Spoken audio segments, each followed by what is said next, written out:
Hola, ¿qué tal, estimados estudiantes de noveno grado? Para mí es un placer poder hacer este pequeño video de retroalimentación de la guía número 3 de Ciencias Sociales. Entonces, analizando qué era lo que había que hacer, como ustedes pueden ver, era resolver esas sencillas preguntas ubicadas al costado derecho. Eran dos en total. Y finalmente, después era escoger tres propuestas de las reformas que querían implantar los bolcheviques en la Unión Soviética y defender esas tres propuestas. Hay estudiantes que me dijeron, sobre todo un caso me dijo, profe, solamente encontré dos que me gustan. Entonces, ¿qué hago? Yo le dije, pues listo, si ya no tiene más que le guste, pues escoja otra y diga por qué no le gusta, pero argumentelo, si es que ya no encuentra, ¿bien? Ahí sí yo permitía un desarrollo de una posición personal diferente a lo que se estaba preguntando, si usted encontraba que es que realmente no había una que le pareciera, lo cual es correcto. Entonces analicemos rápidamente en esta breve retroalimentación el primer punto que estaba enumerado como el número 6 en la guía, que dice, ¿cómo se ven reflejadas las ideas de la teoría marxista en las reformas propuestas? ¿Cómo así? Yo para responder esa pregunta debía tener claro cuáles son las ideas de la teoría marxista. Y teniendo claro eso, pues podría decir se ven reflejadas de esta y esta manera. Entonces, si ustedes prestaron atención a la clase que yo hice, que grabé, por eso las grabo, ustedes se dieron cuenta que en el tercer párrafo, es decir, aquí, estaba la explicación de cuáles eran las teorías marxistas. Leo de nuevo. Según la teoría marxista, el proletariado, la clase obrera, a través de la fuerza de las armas, debe tomarse el poder para gobernar de acuerdo a los intereses de los trabajadores y así acabar con la explotación. Esto es lo que se llamaría la revolución proletaria. Con el fin de socializar los medios de producción, se acaba con la propiedad privada y el Estado proletario asume el control de la economía. A esto se le llama socialismo. Cuando el Estado logre acabar con la diferenciación de clases sociales y todos sean iguales, se pasará a la fase superior del socialismo, que es el comunismo. Al representar el interés de todos, los bolcheviques se propusieron abolir la propiedad privada y acabar con la explotación del proletariado. Bueno, entonces a ella es como lo que aplicaron. Entonces dice, ¿cómo se ven reflejadas las ideas de la teoría marxista en las reformas propuestas? ¿Cuáles ideas de la teoría marxista? Es decir, la revolución del proletariado, el fin de la propiedad privada y un monopolio del Estado de todos los medios de producción. Ahí están mencionadas. ¿En dónde, profesor, que no lo vi? En estas primeras dos líneas, 3, 4, hasta acá. Ahí está. Y yo lo expliqué en la clase como tal. Entonces, teniendo claro que las ideas de la teoría marxista habla del fin de la propiedad privada, el fin de que el Estado sea el dueño de los medios de producción, que se acabe la explotación de los proletarios. Entonces yo decía, se ven reflejadas porque, por ejemplo, las ideas de la teoría marxista se ven reflejadas en las reformas propuestas porque permiten, ¿sí?, acabar con la propiedad privada, finalizar la explotación proletaria. ¿Por qué se finaliza? Porque es que ahora todos trabajan. Y así como todos trabajan, a todos se les intenta brindar unas condiciones de vida óptimas.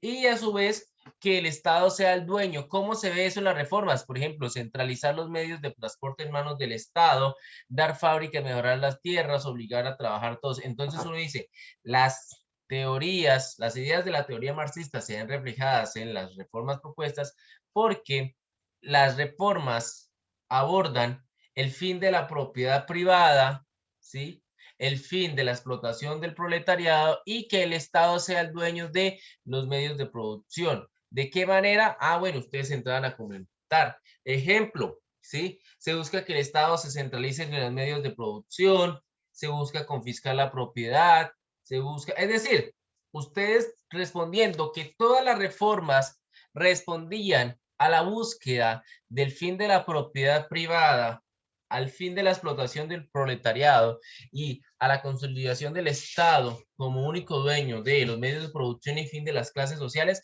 así lograron dar respuesta a esta pregunta. Era algo compleja, no lo voy a negar, pero si se dan cuenta, ahí está. Si yo tenía claro cuál era la teoría marxista y al mirar estas propuestas es la aplicación de estas teorías como tal. ¿Listo? Bien. Entonces, el séptimo punto era un regalo. ¿Cuál de estas medidas le parece más benéfica para lograr el objetivo de transformar la sociedad? No necesitan ni explicar, porque recuerden que como no dice explique o algo, pues al final no les podía evaluar eso. Hay gente que lo hizo mejor aún. Tómense la molestia de explicar para que no coman entero. Era escoger una sola o más de una, como ustedes quisieran. Ya, eso era el punto. Ahí no tengo nada más que explicar. Después habíamos dicho que como esto era un grupo, ustedes lo iban a hacer individualmente y tenían que escoger 3 propuestas y explicar y justificarlas. Profe, es que no supe cómo justificarlas. ¿Cómo así? Por ejemplo, expropiar la tierra, que toda sea del Estado. Hay gente que la explicó de una siguiente manera. Vamos a ver cómo la explico. Si usted está de acuerdo de expropiar la tierra, que toda sea del Estado, tiene la ventaja de que así como todo el Estado, todas del Estado, todas las personas en teoría tendrán acceso a la tierra. Si usted no tiene dinero hoy en día para comprar tierra, usted no tiene acceso a la tierra, toda es del Estado. Usted desde que quiera trabajar le pide al Estado una porción de tierra y el Estado se la permite administrar y permite acceder a esa tierra como tal. ¿Listo? Esa era una manera de defender esa. No le estoy pidiendo que tenga que ser esa. Obviamente hay críticas contra esto, claro que sí, pero en este momento estamos viendo los postulados del comunismo ruso, entonces por ahora solamente lo estamos estudiando, no estamos defendiéndolo, después si habrá que criticarlo, se criticará porque para eso estamos en clases sociales. Bien. Siguiente propuesta, aplicar impuesto progresivo a todos. El que más tiene, más impuesto debe pagar. Como algunos estudiantes me dijeron, esta es una propuesta que sí se aplica por lo menos en nuestro país. En teoría, aunque en la práctica eso hay críticas porque a las multinacionales les han hecho antes descuentos, ¿sí? El caso es que en teoría, hablemos de la declaración de renta, que es una declaración que tienen que hacer todas las personas que tengan cierta cantidad de dinero más allá de la gran mayoría de personas. Tienen que informar cuánto tienen, su patrimonio, para a partir de eso pagar un impuesto. Entonces, sí es cierto que en nuestro país, en teoría, entre yo más dinero tengo, más debo pagar impuestos. ¿Por qué es bueno eso? ¿O cómo argumentarlo? Claro, como yo les decía, eh, no es justo que el que más dinero tenga pague lo mismo que el que menos dinero tiene, porque el que menos dinero tiene, si paga la misma cantidad de impuestos, no le alcanza. Yo hago ese ejemplo siempre. Si yo gano 1.000.000 de pesos y alguien gana 10 millones de pesos y a ambos nos cobran el 20% de nuestro sueldo, a mí del 1.000.000 de pesos me va a quedar 800.000 pesos, pero el que tiene 10 millones de sueldo le van a quedar 8 millones de pesos. El que tiene 10 millones de sueldo, al dar su 20% del sueldo, no le va a molestar tanto, porque le queda muchísimo dinero aún. En cambio, yo, si recibo solo 1.000.000 de pesos y pago ese 20% también, estaría pagando demasiado y mi sueldo prácticamente quedaría muy poco. Entonces, proporcional a mi sueldo debería ser por lo menos un 5%, ¿cierto? Que apenas serían 50.000 pesos, por ejemplo. ¿Sí? Entonces, por eso, a mi parecer, sí, personalmente le digo, creo que esta es una posición muy justa en torno a la economía. Bien. Abolir el derecho a la herencia. Como el comunismo habla que no debe haber propiedad privada, tampoco hay derecho a herencia, porque si yo tengo derecho a herencia es porque hay una propiedad privada que yo heredo de mi padre, de mi madre, de mis tíos, de mis tías. Claro, uno cómo justificarlo. Desde el comunismo, claro que se podría justificar porque al no haber propiedad privada no habría derecho a la herencia. Claro, eh, es bastante criticable. Recuerden que como bien en Colombia hubo un debate interesante recientemente en torno a algo semejante, pero desde el capitalismo. Resulta y pasa que hay muchas personas mayores que tienen casas, abuelitos que tienen casas, pero no tienen ninguna pensión ni un sueldo como tal, y hay muchos hijos que no ven de ellos. Entonces, el Estado le cuesta trabajo, pues, hacerse cargo de esos abuelitos, y pues esos abuelitos muchas veces no viven bien, más allá de los 80.000 pesos que el gobierno les gira mes a mes, que eso no alcanza para mayor cosa. Una propuesta que estuvo cursando en el Senado, no sé si al fin fue aprobado o no, es que el abuelito que tuviera su casa podía hacer una especie de préstamo al banco, en donde el banco llegaba y le decía, su casa vale 100 millones de pesos, le damos de aquí a 80 años a ir pagando mes a mes, dividimos, usted tiene 70 años, dividimos en 10 años esos 100 millones de pesos mes a mes y se los entregamos mes a mes para que sea un sueldo básico para su vida. ¿Y qué pasa? Cuando usted muera, nosotros nos quedamos con la casa. Entonces, hubo un debate, unos decían que sí, claro, porque ¿por qué los hijos tienen votados a sus papás? Lo cual es muy cierto. Si yo tengo mi padre y mi madre, pues debo hacer lo posible como para brindarle unos mínimos. Así hayan sido malos, bueno, que eso es debatible también. El caso es que la mayoría de papás, a pesar de que están votados solos, pues algunos dicen que sí, pero pues la mentalidad es que yo trabajo toda mi vida y mi dinero, espero que algún día lo que yo lo haya logrado o algo mínimo, se lo deje a mis hijos, a mis hijas. Esa es una mentalidad muy colombiana que, por ejemplo, sería difícil de defender abolir el derecho a la herencia cuando nosotros tenemos esa mentalidad. Pero vean que en el fondo les estoy planteando desde el capitalismo, como lo que se aplica en Colombia, contrario al comunismo. Es decir, se defiende la propiedad privada, pero también ahí hay un debate interesante en torno a la herencia en el fondo. Bien, confiscar la propiedad de los emigrados. ¿Cómo defender eso? ¿Los emigrados quiénes eran? Las personas que estaban en Rusia y que cuando ocurrió la revolución huyeron teniendo miedo de que las clases populares y la revolución les quitaran sus pertenencias e inclusive los mataran. Sobre todo los grandes terratenientes fueron los que huyeron y abandonaron sus propiedades porque sellaron su dinero y dejaron sus tierras. Entonces, una de las propuestas es que todas esas tierras eran las primeras que tenían que ser embargadas por el Estado soviético para distribuírsela en toda la sociedad. Bien, ¿cómo defender eso? Pues uno podría decir, no, pues como ya no están en el territorio, el Estado tiene todo el derecho de confiscarlas para repartirla en toda la población campesina que no tenga tierras. Uno podría decir eso, pero obviamente es debatible como todo. ¿Listo? Centralizar el crédito en un banco nacional que será un monopolio del Estado. Y uno diría, pero ¿cómo así, profesor? Resulta y pasa que por lo menos lo explico desde nuestro país. La banca nacional surge a partir de capitales privados, o sea, yo soy una persona que tengo mucho dinero, tengo 1.000 millones de pesos y quiero fundar mi banco. Obviamente con 1.000 millones no alcanza, pero es un ejemplo.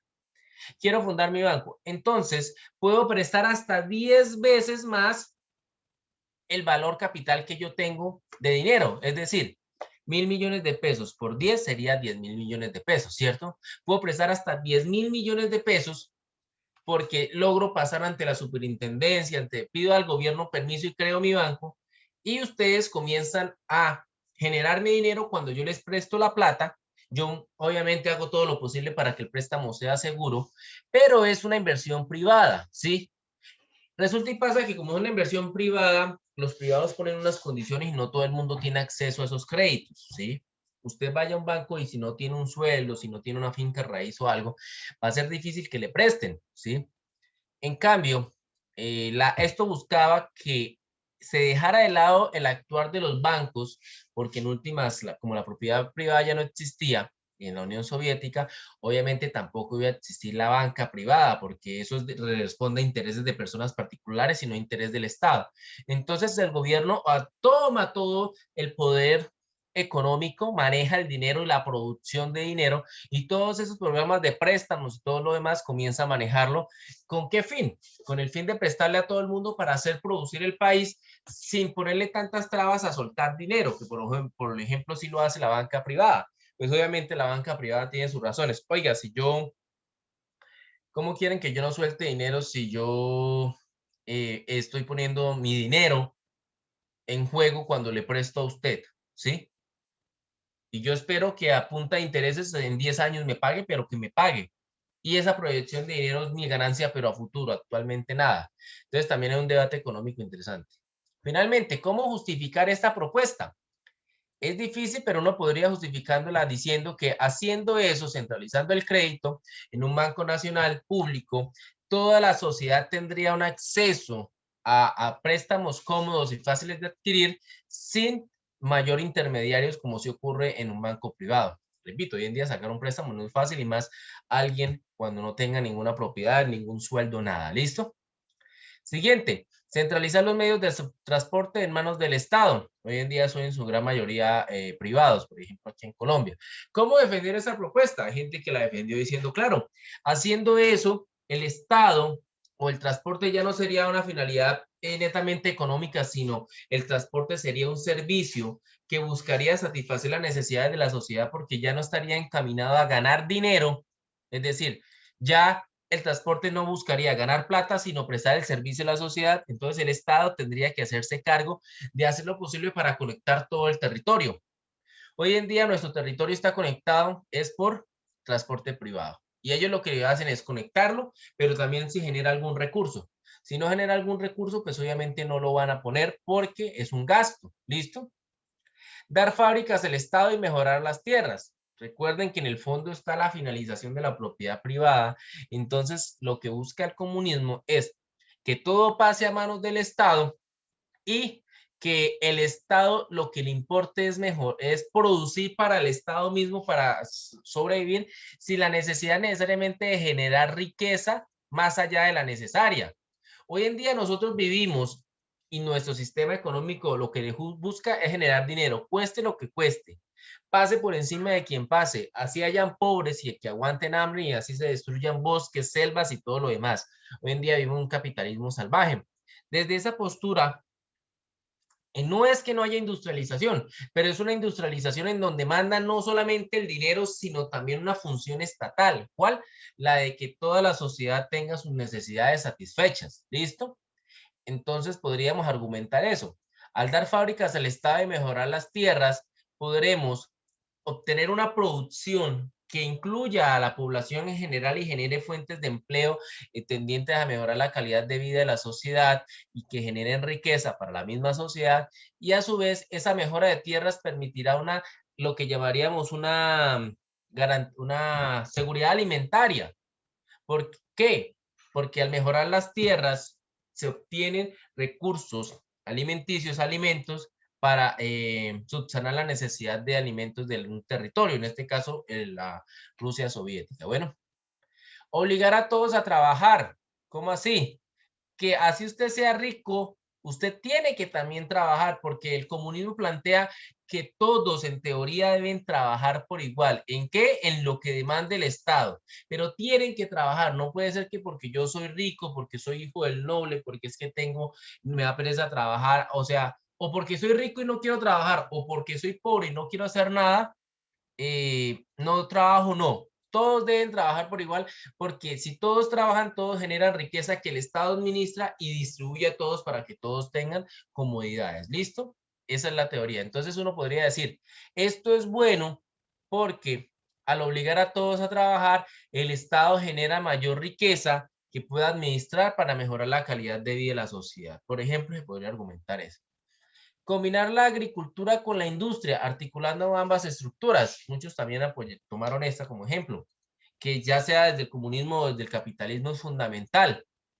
Es muy buena porque permite una producción agropecuaria tecnificada de mayor calidad, bueno, sí, calidad y sobre todo cantidad, que garantizaría que toda la población tenga acceso a los alimentos. ¿Listo? Ofrecer educación pública gratuita, abolir el trabajo de los niños. Esa también muchos, la gran mayoría la tomaron. Obviamente, un país rico, sea comunista o sea capitalista, tiene claro que su principal riqueza es el capital humano.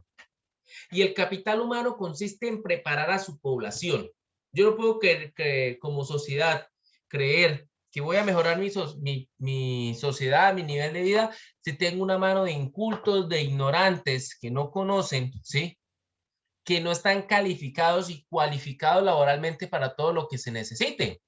No es lo mismo yo arar la tierra con un asadón que arar la tierra con un tractor. Pero para arar un tractor yo necesito saber manejar un tractor y saber cuál es el proceso de producción en términos tecnificados, cómo es que se dará la tierra, sería muy diferente. Yo a lo que yo voy es que el comunismo plantea que para poder generar riqueza en un país, lo primero que se debe hacer es que como todos son iguales, todos deben capacitarse, profesionalizarse lo mejor posible para que desde las necesidades del Estado que hayan, desde las básicas agrícolas, pecuarias, hasta las más científicas e industriales, todos tengan la capacidad de servir al Estado para generar riqueza. ¿Listo? ¿Cómo defender esto? Claro, ofrecer educación pública gratuita, abolir el trabajo de los niños. Esto permite que los niños dejen de ser explotados laboralmente y a su vez permite que toda la sociedad acceda a educación pública gratuita, ¿sí? que permite, como bien les digo, tener una sociedad mejor preparada en todos los aspectos, desde los científicos hasta los sociales. ¿Listo? Con eso, como ustedes pueden ver, obviamente podemos criticar cada una también, claro que lo podemos hacer. La idea es no tomar esto, por eso traté de tocar algunas que como que son más complejas, por ejemplo, para el modo de vida que llevamos hoy en día, pero esas, en fin de cuentas, eran las ideas básicas o las reformas puntuales que desarrollaron los comunistas en la Rusia soviética, que después quizá podremos puntualizar mejor o podemos contraponer, pero como les digo, también pueden ser criticadas, claro, no son verdades absolutas, para nada. Bien, y con eso termino mi retroalimentación, porque no era más lo que había que hacer la guía. Finalmente, creo volverles a explicar este símbolo, no recuerdo si lo expliqué en la guía. Este es el símbolo del comunismo ruso, y es muy emblemático porque es la unión de los trabajadores. ¿Cuáles trabajadores? El martillo significa a los proletarios, es decir, a la prole, aquella clase trabajadora que vivía en las ciudades y que vendía su mano de obra en las fábricas, ¿sí? Y que usaban el martillo para trabajar el acero, los metales y todo lo demás.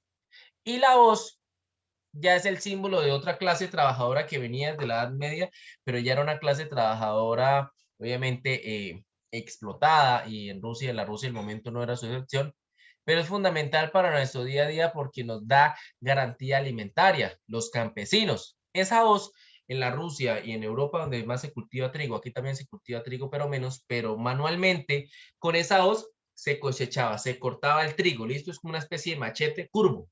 Entonces el martillo y la hoz como símbolo de la unión de la base de la gran mayoría de trabajadores. ¿Listo? Ese es el símbolo del comunismo ruso. Bien. Entonces con eso he terminado de retroalimentar esta guía. No siendo más, les deseo lo mejor. Quedo atento a reclamos. Por favor, recuerden enumerar las páginas de su trabajo para poder armar los PDF más rápido. No siendo más, les deseo lo mejor. Espero que tengan un feliz día. Cuídense mucho. Chao, chao.